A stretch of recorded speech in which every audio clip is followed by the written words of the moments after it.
Olá, pessoal. Sejam bem-vindos ao No Limite da Imaginação. Esse é um programa que conta histórias sobrenaturais que aconteceram e acontecem pelo Brasil e pelo mundo de uma maneira direta e sem sensacionalismo. Meu nome é Johnny Madri e a partir de agora vocês ficam no limite da imaginação.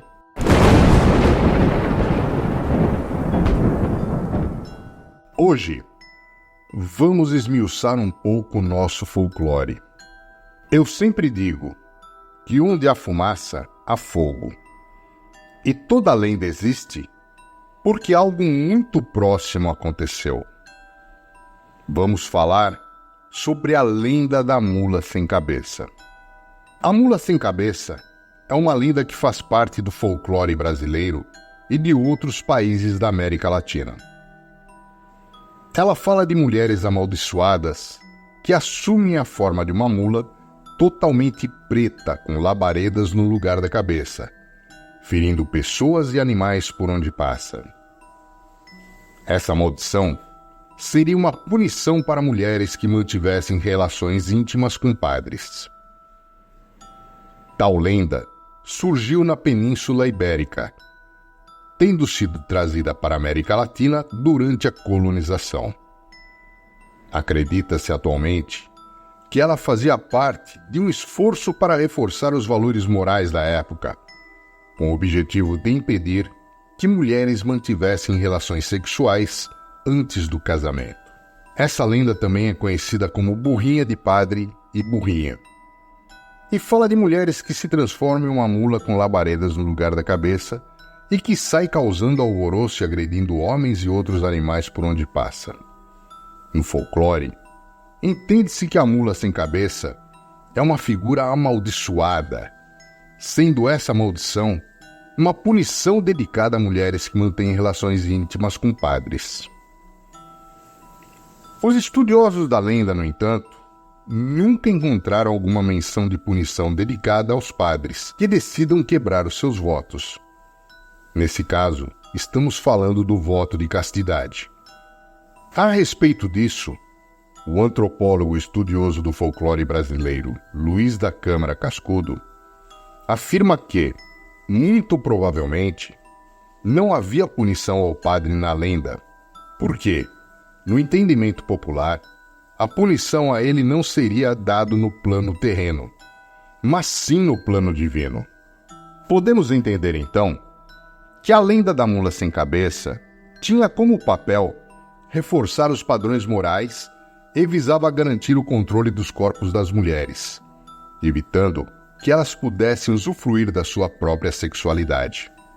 Na lenda tradicional, fala-se que a mulher com essa maldição torna-se a mula sem cabeça na passagem da quinta-feira para a sexta-feira.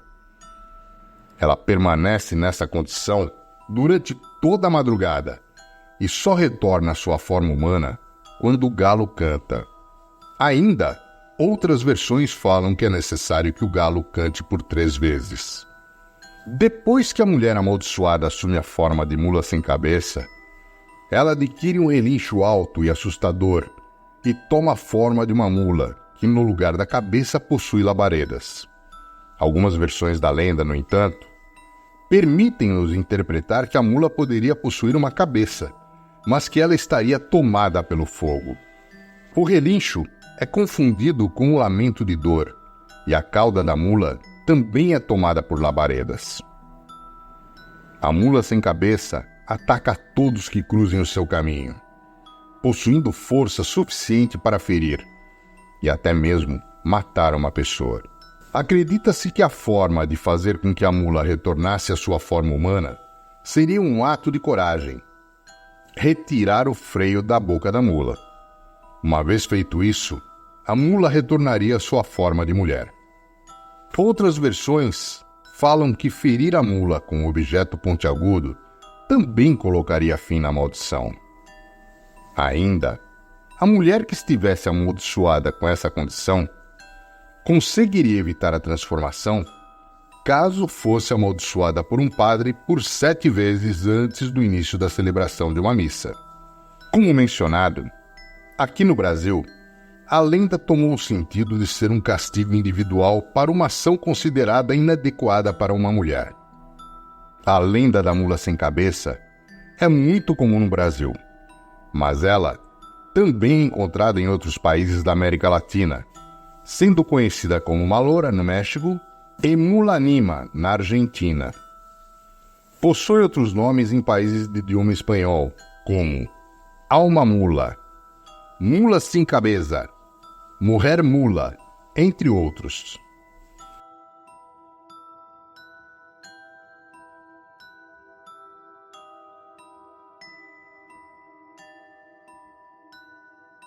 Sabemos que a lenda da mula sem cabeça teve origem na Península Ibérica e que foi trazida para a América Latina por portugueses e espanhóis. Aqui no Brasil, ela chegou pelos portugueses e espalhou-se por todo o território brasileiro, podendo ter adquirido diferenças em algumas regiões do país. O porquê da maldição ser a transformação em uma mula foi questionado por estudiosos que se dedicaram ao assunto. Luiz da Câmara Cascudo, por exemplo, afirma que, possivelmente, a associação da mulher amaldiçoada com a mula tem relação com o fato desse animal ser um símbolo muito vinculado aos padres. Isso porque era comum que padres utilizassem a mula como meio de transporte em Portugal durante a Idade Média e Idade Moderna. Essa proximidade dos religiosos com o animal pode ter relação com uma lei portuguesa do século XIII.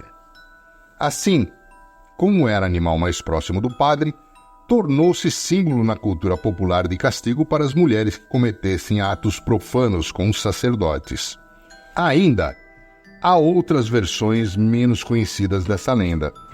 É que atribui a metamorfose da mula sem cabeça à perda da virgindade pelas moças antes do casamento.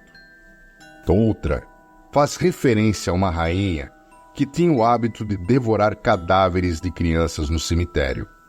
Certa noite, tendo sido seguida e flagrada pelo rei cometendo o ato delituoso, teria se transformado na aberração e saído em disparada pelas matas para nunca mais reaparecer. Ainda há versões que envolvem a maldição do padre e não da moça. Nesses casos, o padre é condenado a passar a eternidade transformando-se em um padre sem cabeça, que sai nas noites de lua cheia assustando as pessoas. Dizem que às vezes é visto correndo a pé e outras montando em um cavalo fantasma. É importante observar que todas as versões apontam para a manutenção de princípios defendidos tanto pela Igreja Católica quanto pela sociedade ao longo da história do Brasil. O celibato dos padres é, ainda hoje, um assunto polêmico. Nem por isso a Igreja abre mão desse princípio. Poder-se-ia, talvez, atribuir essa versão da lenda ao momento histórico da chegada dos jesuítas no Brasil, pois sabe-se que era comum naquela época situações de concubinato entre padres portugueses e nativas brasileiras. Também no caso da rainha que devorava cadáveres, é possível fazer uma relação com o período jesuítico. A história afirma que, ao chegarem ao Brasil, um dos principais desafios desses religiosos era combater a antropofagia, ou seja, a prática dos índios de consumirem carne humana. Na cultura indígena, esse não era um ato pecaminoso. Pelo contrário, ao devorar seus semelhantes, acreditavam receber destes características como sua força, saúde, valentia, etc. Para a Igreja Católica e para a cultura europeia, no entanto, essa atitude era demoníaca e inadmissível. Por isso, deveria ser banida. No caso da versão que trata da perda da virgindade, mais uma vez tem-se uma ligação com as crenças da Igreja Católica e da sociedade europeia. Entre os nativos brasileiros, não existia a cultura do casamento. As relações sexuais aconteciam espontaneamente entre os membros da tribo. No caso da civilização europeia, porém, o casamento era uma instituição importantíssima e a virgindade era uma condição para que uma jovem pudesse se casar. Uma moça que tivesse relações sexuais antes do casamento era excluída da família e marginalizada da sociedade. Nas variações que envolvem a maldição do padre e não da mulher, esta é vista como a vítima, que teria sido envolvida e seduzida pelo religioso ou muitas vezes tomada à força, vítima de estupro ou abusos sexuais. Mais uma vez, percebe-se a intenção clara da Igreja de coibir a prática do sexo pelos padres, nesse caso, com o agravante da não permissão da parceira, que só se submete a tal ato devido à violência física ou moral que sofre. Bem, seja qual for a versão, disse que o feitiço da mula sem cabeça só será quebrado no dia em que alguém conseguir lhe arrancar o cabresto, retirar os freios de suas narinas ou feri-la com um alfinete virgem, retirando-lhe pelo menos uma gota de sangue.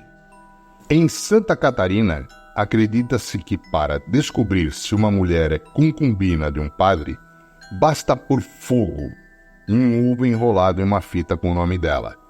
E se o ovo cozer e a fita não queimar, ela é uma mula sem cabeça. Quero agradecer a companhia de vocês comigo em mais uma história sobrenatural que se passou e se passa no Brasil. Espero que tenham gostado. Por favor, deixem seu like, seu joinha, compartilhem e toquem no sininho.